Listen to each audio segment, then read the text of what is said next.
Your vision will become clear only when you can look into your own heart. Thinking is difficult, that's why most people judge. Knowing your own darkness is the best method for dealing with the darknesses of other people. Who looks outside, dreams. Who looks inside, awakes. When an inner situation is not made conscious, it appears outside as fate.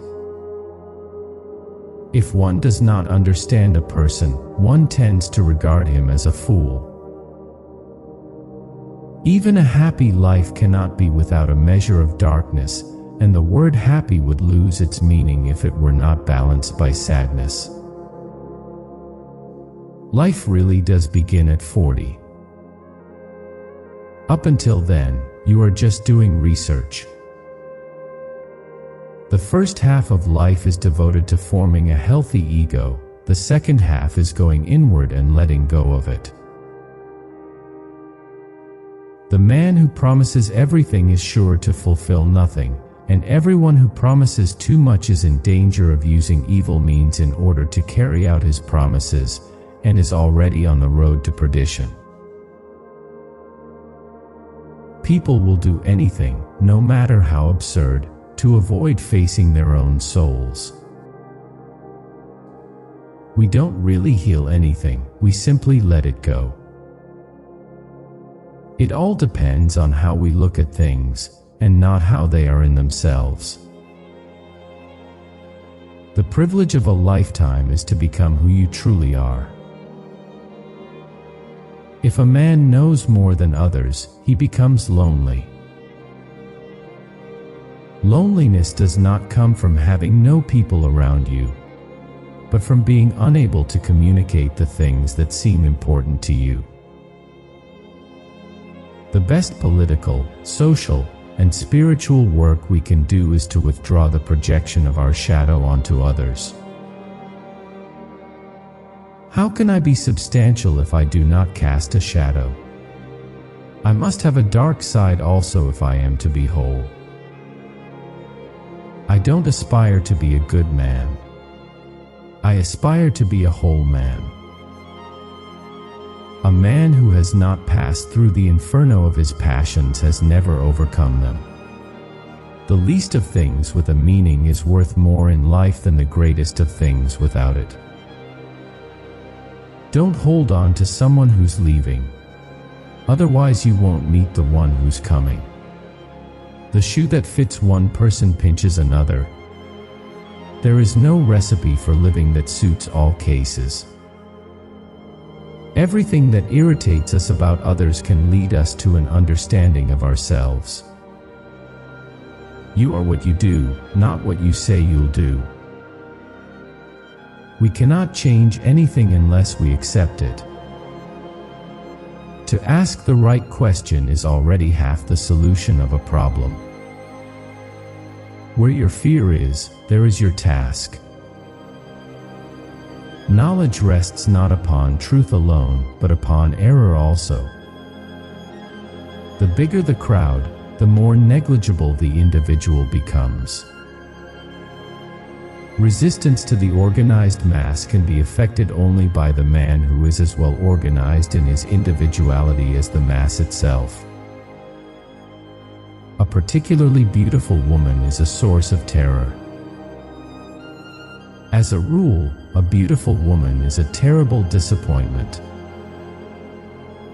Every form of addiction is bad, no matter whether the narcotic be alcohol or morphine or idealism. It is a fact that cannot be denied. The wickedness of others becomes our own wickedness because it kindles something evil in our own hearts. The healthy man does not torture others.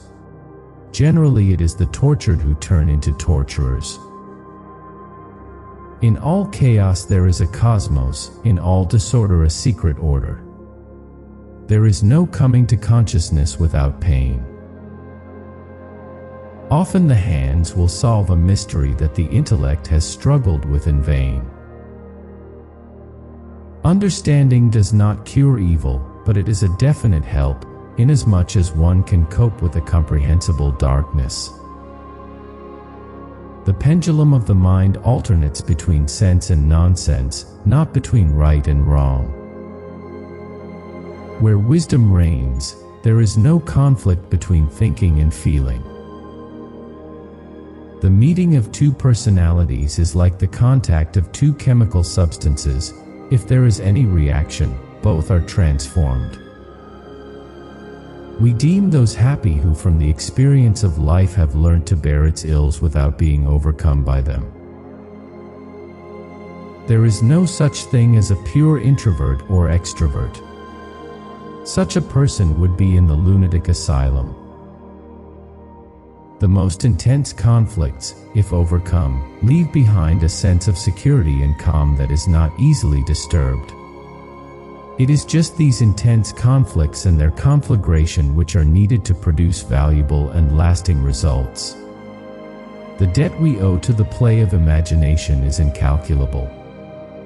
The word belief is a difficult thing for me. I don't believe. I must have a reason for a certain hypothesis. Either I know a thing, and then I know it. I don't need to believe it. Mistakes are, after all, the foundations of truth, and if a man does not know what a thing is, it is at least an increase in knowledge if he knows what it is not. All the works of man have their origin in creative fantasy. What right have we then to depreciate imagination? As far as we can discern, the sole purpose of human existence is to kindle a light in the darkness of mere being. Through pride we are ever deceiving ourselves. But deep down below the surface of the average conscience a still, small voice says to us, something is out of tune. Where love rules, there is no will to power, and where power predominates, there love is lacking. The one is the shadow of the other. For a young person, it is almost a sin, or at least a danger, to be too preoccupied with himself. But for the aging person, it is a duty and a necessity to devote serious attention to himself. The greatest and most important problems of life are all fundamentally insoluble. They can never be solved but only outgrown. If there is anything that we wish to change in the child, we should first examine it and see whether it is not something that could better be changed in ourselves. Children are educated by what the grown-up is and not by his talk. The heaviest burden for a child is the unlived lives of its parents.